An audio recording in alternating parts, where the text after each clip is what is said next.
So today we are going to continue with the discussion that we left off last week about this paradox of concentric circles, which means that if we draw the line that connect the circadian rhythm of all the ameloblasts that will form the cross striation, and it doesn't reach the tooth surface, so it will end up with a very smooth tooth and the lining of the cell on the surface.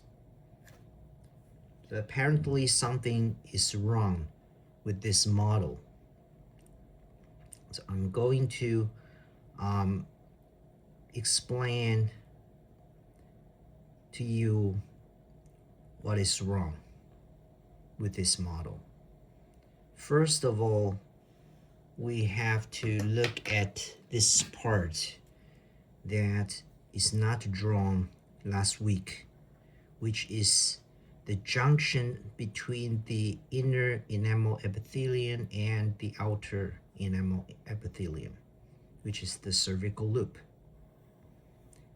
And the cervical loop is where we have the most highly activated or highly dividing cells that is dividing all the inner epithelium enamel and push the whole thing up. This is not depicted last week. So as you can imagine, from the cervical loop, all the cell dividing is pushing the structure up. So not only the cells are pushed up by its secretion of the enamel rods, but the whole structure is pushed up by the cells that is not differentiated yet. That is the first part that I want to take us back, a step back to the bud stage.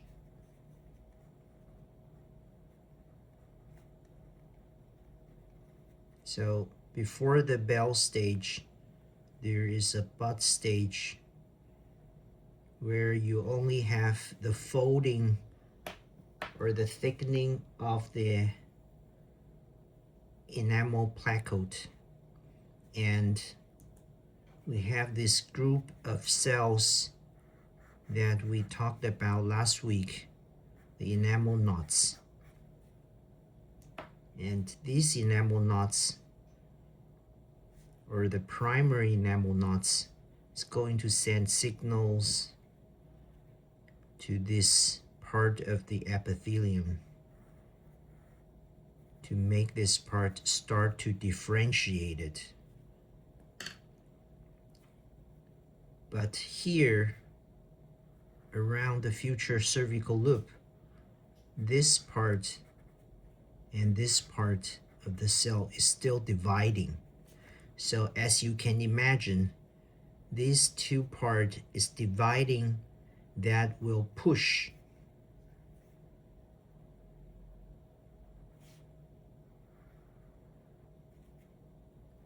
this not dividing but differentiated part up.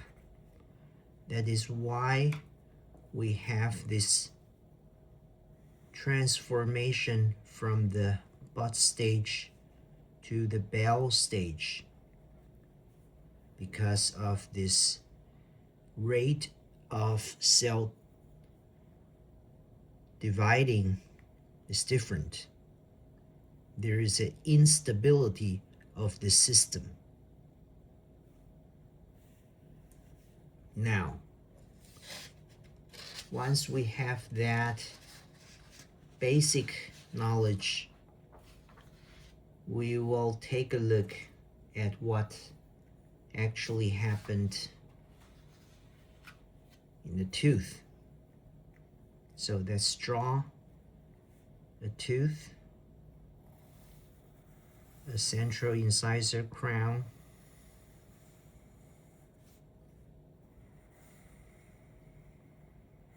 and that is only the crown, and the DEJ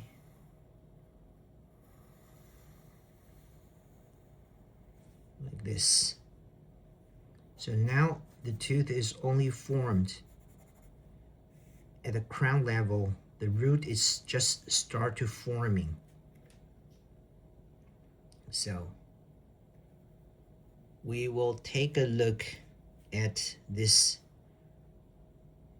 DEJ level, this ameloblast that's supposed to be at the incisal edge. That is called this ameloblast number 1. Okay, so it will travel secreting the enamel all the way towards the incisal edge and ends up here. The dotted line represent the daily circadian rhythm. Now I have to zoom up this part here. So ameloblast number 1, that there's this rhythm every day secrete a certain amount, but usually at the 6th or the 7th day, weekly, they will take a great pause or break. So here, ameloblast 1 is here. So this break will leave an accentuated mark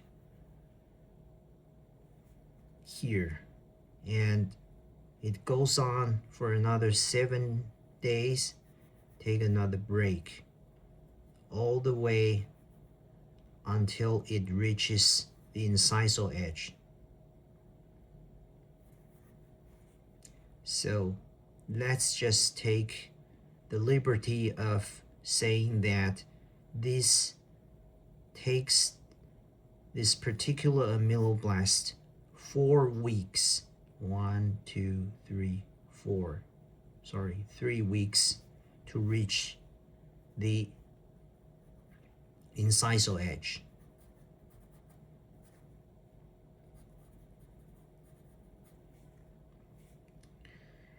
Now the cell adjacent to it, ameloblast number 2,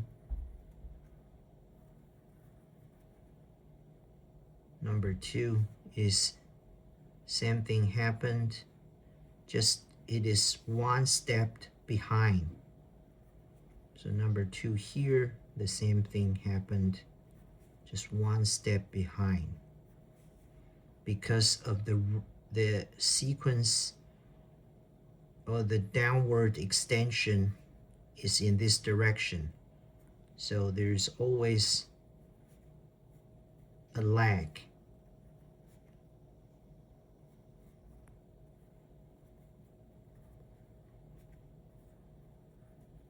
So this is 1, 2, 3, 4. It goes on and on.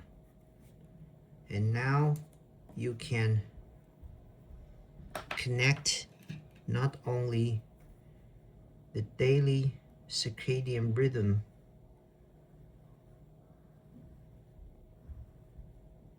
but also the weekly accentuated line. This is called the line of radius. or the radius line. So this is a zoom up here. So this part, we can draw something like this. This is the first week, and this is the second week, and now at the third week it reaches the incisal edge here. Now what is interesting, or what interests us, is this part. So from this junction something must happen, so we start to see the lamination here.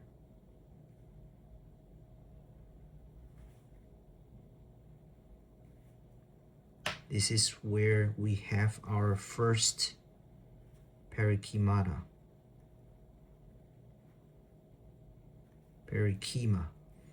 This is the first one. So about 1 to 1.5 millimeter around the incisal edge. 1 to 1.5 millimeter around the incisal edge.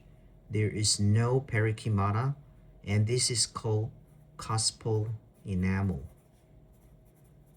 or in the incidence of incisor is called incisal enamel without any lamination. I will tell you why this matters in a moment, but let's just focus here. Okay. Let's focus at this junction here. I need to know what happened at this junction. Why do we have the parenchyma in the first place? So let's zoom up this here.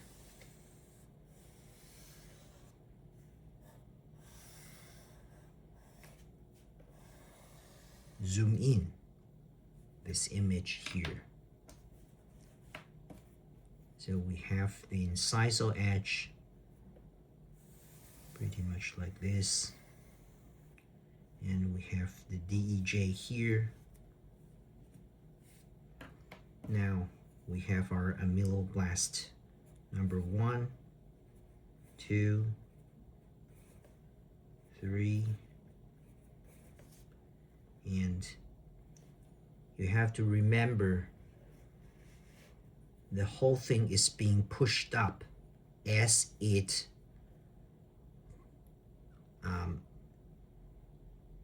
differentiate downwards. So there are two opposing vectors. One is the downward extension of the differentiation. One is the upward dividing vector from the cervical loop. So one, we will see once again, I will draw this, something like this.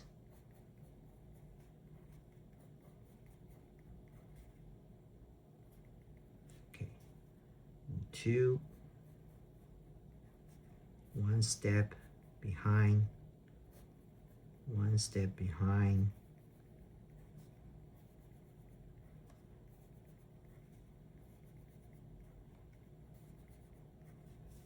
3, one more step behind.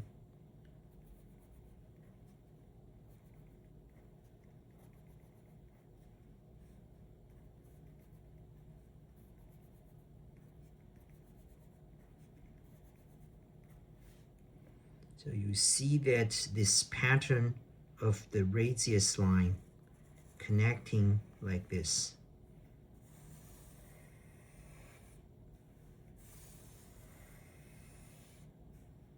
this is go to the incisal edge. So this is going like this.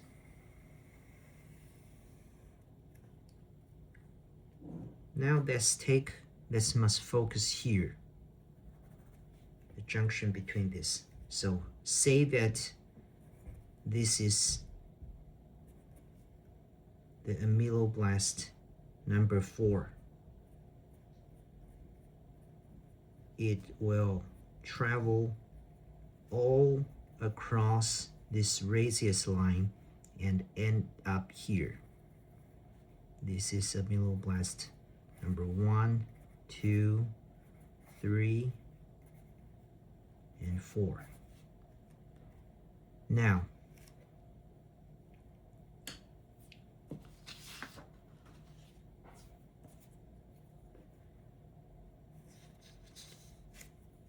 I have to extend this part a little bit. So what happened to the ameloblast number 5? This is the one travel all the way following the same path until here. So this is the time when ameloblast 4, number 4 is here. Number 5 should reach the same line here. Now, there's something going on with this ameloblast number 5. Number 5 grow one more day to here, and at the same time it did two things simultaneously. One is the downward extension that we have already talked about, that it caused the following ring of ameloblast to differentiate. The other is the upward termination. The thing is with this upward termination,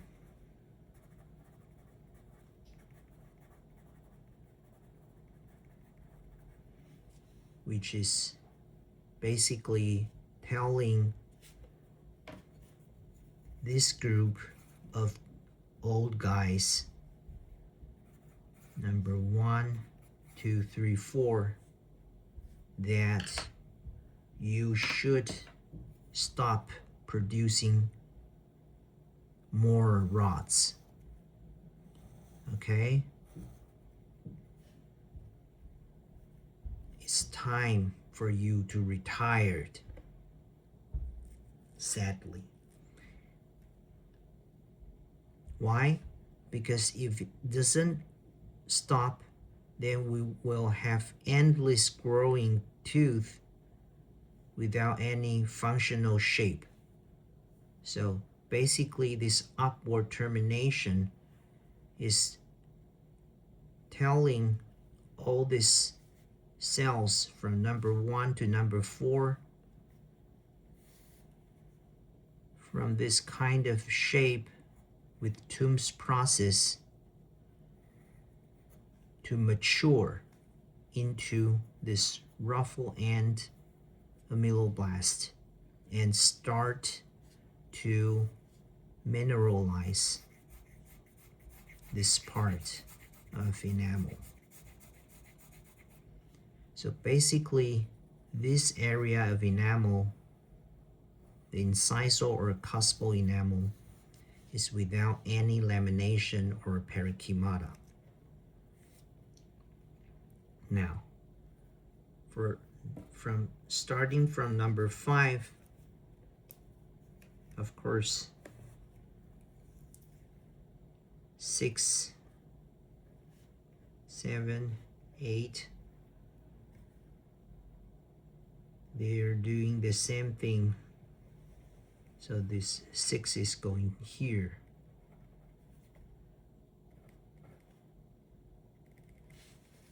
This is 7, This is 8.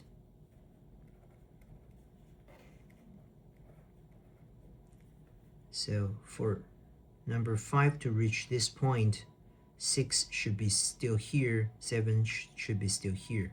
So once it grows 1 increment, daily increments, the 6 is reaching this line.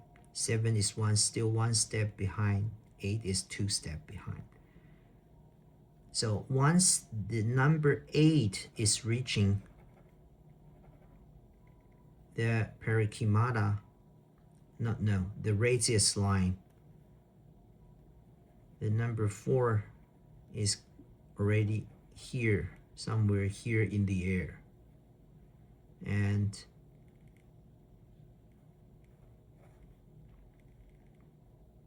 six, 7, 8.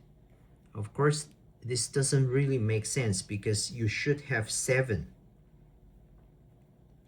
of these cells, at least, in this area. Why?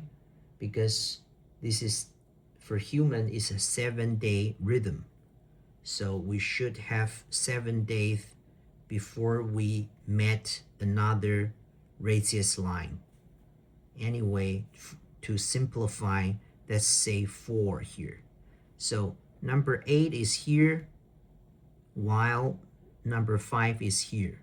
So it forms like a triangular shape.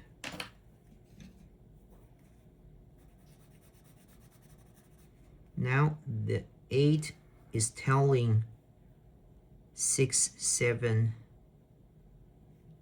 5, 6, 7 to retire. The same thing, the upward termination. So this generation is called a cohort of enamel ameloblast. So this is the cuspal cohort. This is the lateral cohort. This is the cohort of cuspal ameloblast. And this is the cohort of lateral ameloblast. And this stop growing and turning from this to this, mature basically. And we see that at this time, the cell 5 and 6 will have time to retract their Toombs process, but probably 7 and 8 doesn't have enough time to retract their Toombs process. So we start to see these dimples on the end of the perikymata. So when you take a closer look at the perikymata line, when you zoom up, it consists of a band of a prismatic enamel, which is cell number 5 and 6, already retract and mature and become ruffle-ended and mineralized, the whole thing. But beneath that, you see the enamel rods directly. Why? Because the Toombs process doesn't have time to retract. Very sadly, they didn't get the tenure. So it goes on and on like this. So this is why we see the perikymata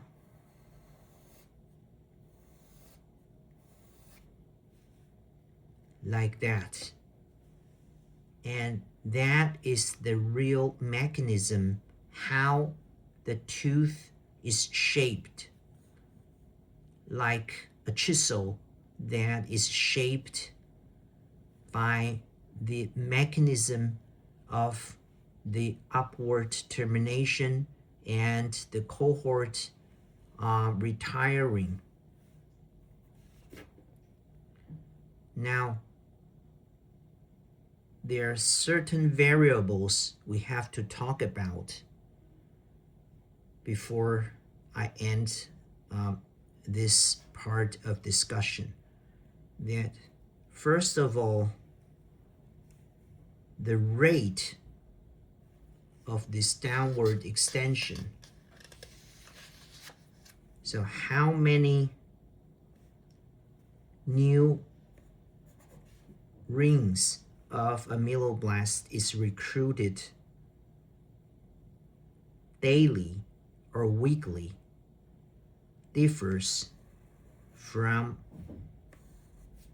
cervical to incisal, which means the growth rate, the downward extension rate of recruiting enamel differentiate usually slow down at the cervical. That is why we see the perikymata that is more spaced out at the coronal part, but more close to each other at the cervical, because we have different rate of downward extension. And the crown is finally formed when the rate of downward extension is more than the rate of the upward dividing. So that the crown stopped here, okay, once it reached this point. And this rate is very important because we now know the thickness of the enamel is depending on how many days this particular ameloblast will secrete enamel from the day it differentiated until the day it retired. And this is like a wave. So you start to see that it will go like this, it gradually more, and it will go less and more. So the enamel thickness will vary along the y-axis. That is the first thing. The second thing is that this is just one of the cross-section along the incisal edge. So if we take a look from the side, the whole thing grows downward, but at different rate depending on where it stopped mesial-distally. So we have the incisor looks like this.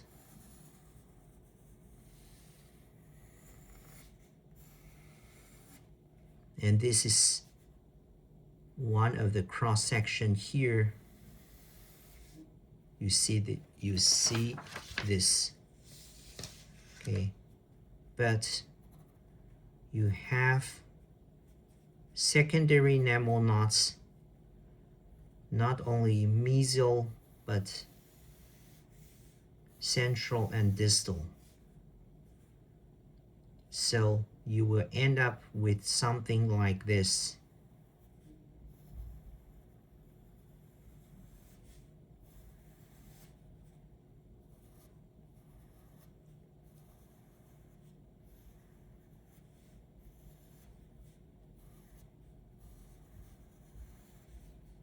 Of course,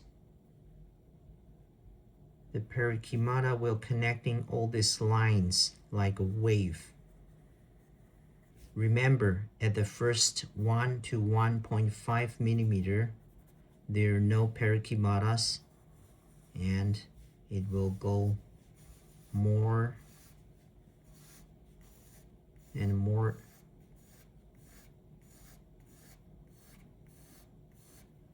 close to each other at the cervical. And this secondary enamel knot induce this pattern is called the cusp pattern, and they're either close to each other or space out. We will discuss this in great detail during the DAED Congress and how the whole thing form the incisor, the lateral incisor, and canine. See you soon.